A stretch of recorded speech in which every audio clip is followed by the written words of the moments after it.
আমরা এখন নেপালের থোরাং ফেরি হাই ক্যাম্পে আছি। আজকে থোরাং ফেরি হাই ক্যাম্প থেকে কালকে সকালে আমরা পাস ক্রস করব।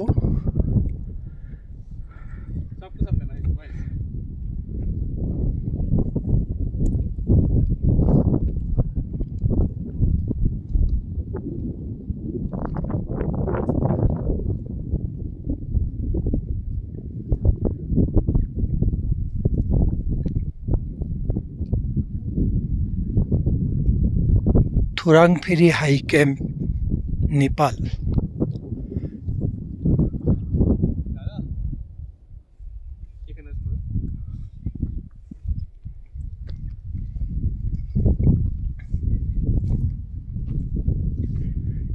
সামনে গঙ্গাপূর্ণা পিক, সামনে যে পিকটা দেখা যাচ্ছে ওইটা গঙ্গাপূর্ণা পিক।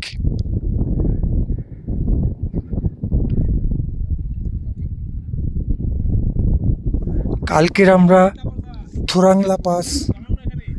থোরাংলা পাস ক্রস করব কালকের সকালবেলা আমরা।